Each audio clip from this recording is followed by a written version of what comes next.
بسم اللہ الرحمن الرحیم۔ السلام علیکم۔ حضرت ابو جہم رضی اللہ تعالیٰ عنہ ابو طالب سے اور وہ عبد المطلب سے روایت کرتے ہیں۔ عبد المطلب کہتے ہیں، میں حرم کعبہ میں محو خواب تھا کہ میں نے ایک دہشتناک خواب دیکھی اور نہایت خوف میں مبتلا ہو گیا۔ میں قریش کے ایک کاہنہ عورت کے پاس گیا۔ میں نے کمبل اوڑھ رکھا تھا اور میری زلفیں کندھوں میں لٹک رہی تھی، پرکندہ حال تھی۔ کاہنہ نے میرے چہرے سے افسردگی محسوس کر لی۔ میں ان دنوں اپنے قوم کا سردار تھا۔ کہنے لگی، ہمارے سردار کا کیا حال ہے اور چہرے کا رنگ کیوں بدلا ہوا ہے؟ کوئی حادثہ تو نہیں ہو گیا؟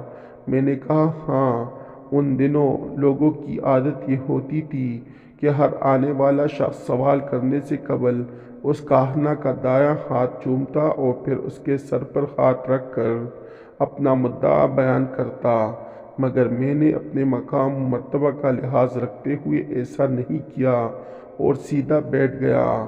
میں نے کہا، آج رات میں نے حرم کعبہ میں سوتے ہوئے خواب دیکھا ہے کہ زمین سے ایک درخت نمودار ہوا جس کا سر آسمان تک جا پہنچا اور ٹہنیاں مشرق و مغرب تک پھیل گئی۔ وہ درخت سورج سے زیادہ روشن و منور تھا۔ پھر کیا دیکھتا ہوں کہ سب عرب و عجم اسے سجدہ کر رہے ہیں اور اس کا نور مسلسل بڑھتا جا رہا ہے۔ میں نے دیکھا قریش کے کچھ لوگ اس کی ٹہنیوں سے لٹک گئے اور قریشی کے کچھ لوگ اس درخت کو کاٹنے کے لیے لپکے، لیکن جب قریب ہوئے تو ایک نہایت حسین نوجوان نے، جس سے بڑھ کر میں نے خوبصورت اور بہتر خوشبو والا کوئی نوجوان نہیں دیکھا، انہیں مار بھگایا، ان کی پسلیاں توڑ دی اور ان کی آنکھیں باہر نکال دی۔ میں گھبرا کر خواب سے بیدار ہو گیا۔ عبد المطلب کہتے ہیں، یہ سنتے ہی کاہنہ کا چہرہ زرد پڑنے لگا اور وہ یوں گویا ہوئی، اگر تمہاری خواب سچی ہے تو تمہارے پشت سے وہ شخص پیدا ہوگا جس کی حکومت مشرق و مغرب تک ہوگی اور لوگ اس کے دین پر چلیں گے۔ عبداللہ بن کعب بن مالک سے روایت ہے کہ مجھے میری قوم کے چند شیوخ نے بتلایا کہ وہ عمرہ کرنے نکلے۔ ان دنوں عبد المطلب مکہ میں بقید حیات تھا۔ ان کے ساتھ ایک یہودی تیمہ بھی شریک سفر تھا۔ وہ مکہ یا یمن میں بعرض تجارت جا رہا تھا۔ عبد المطلب کو دیکھتے ہی بولا، ہم اپنی کتابوں کی روشنی میں کہہ سکتے ہیں جس کا فیصلہ ناقابل تبدیل ہے کہ اس شخصیت کی پشت سے وہ نبی نکلے گا جو ہمیں اور اپنی قوم کو قوم عاد کی طرح تحت تہ کر دے گا۔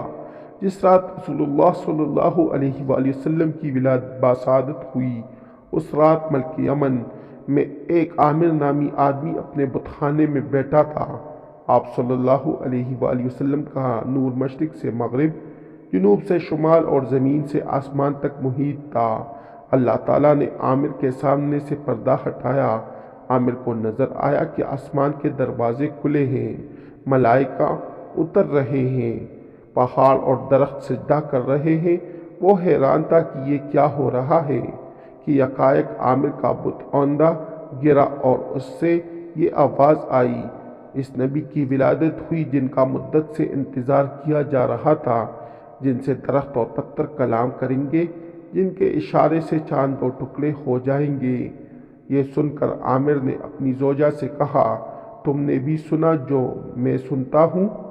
اس نے کہا، ہاں، میں نے بھی سنا ہے۔ اے عامر، ذرا یہ تو پوچھو کہ وہ کہاں پیدا ہوا ہے اور اس کا نام کیا ہے؟ عامر نے پوچھا، اے مبارک حاطب، وہ کہاں پیدا ہوا ہے اور اس کا نام کیا ہے؟ آواز آئی، اس کا نام محمد مصطفیٰ صلی اللہ علیہ وآلہ وسلم ہے۔ عامر کی ایک لڑکی تھی جو بیمار اپاہج تھی، جس کے ہاتھ پاؤں بیکار تھے۔ نبی اکرم صلی اللہ علیہ وآلہ وسلم کی ولادت مبارک کے وقت اس نے بھی ہر طرف نور دیکھا۔ اس نے اللہ کی بارگاہ میں عرض کی، اگر اس نور میں برکت ہے تو مجھے بھی اس کا حصہ ملنا چاہیے۔ اللہ تعالیٰ نے فوراً اسے صحت کاملہ اور شفائے عاجلہ سے سرفراز فرمایا۔ عامر یہ واقعہ دیکھ کر بہت حیران ہوا اور کمر باندھ کر آپ کی زیارت کے لیے مکہ معظمہ آیا تلاش کرتے ہوئے حضرت آمنہ رضی اللہ تعالیٰ عنہا کے در دولت پر حاضر ہوا اور عرض کیا، خدا را اس مسافر غریب الوطن اور اپنے نوزیدہ بچے کی زیارت کرا دے۔ حضرت عبد المطلب نے نبی اکرم صلی اللہ علیہ وآلہ وسلم کو اپنی آغوش میں اٹھایا، یہ دیکھتے ہی آپ کے قدموں پر جان بحق ہو گیا۔ یہ پہلا آدمی تھا جس نے حضور نبی کریم صلی اللہ علیہ وآلہ وسلم کی محبت میں اپنی جان کا نذرانہ پیش کیا۔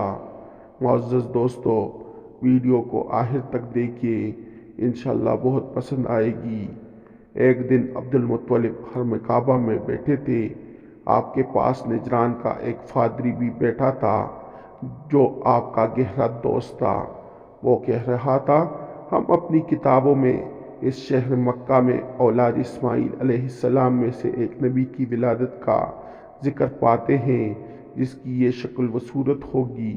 ابھی یہ بات مکمل نہ ہوئی کہ نبی کریم صلی اللہ علیہ وآلہ وسلم آ گئے۔ پادری نے آپ کے چہرہ انور، آنکھ کو پشت مبارک اور قدم ہائے مبارک کی طرف دیکھا تو پکار اٹھا، وہ نبی تو یہی ہے، یہ تمہارا کیا لگتا ہے؟ آپ نے کہا، میرا بیٹا۔ پادری نے کہا، ہم تو اس کے باپ کو کتابوں کی روشنی میں اس وقت زندہ نہیں پاتے۔ عبد المطلب نے کہا، دراصل یہ میرا پوتا ہے، اس کا باپ تو اس وقت ہی وفات پا گیا تھا جب یہ حرم مادر میں تھا۔ پادری نے کہا، تم نے سچ کہا۔ اس کے بعد عبد المطلب نے اپنی اولاد سے کہا، اپنے بھتیجے کی حفاظت کیا کرو، سنتے نہیں ہو اس کے بارے میں یہ کیا کچھ کہا جا رہا ہے؟ حضور نبی کریم صلی اللہ علیہ وآلہ وسلم کی عمر مبارک 6 سال تھی کہ آپ کی والدہ آپ کے دادا کے ننھیال میں لے آئے۔ ایک دن ایک یہودی نے آپ کو دیکھا تو بار بار دیکھنے لگا، آخر اس سے رہا نہ گیا، پوچھنے لگا، اے لڑکے تیرا نام کیا ہے؟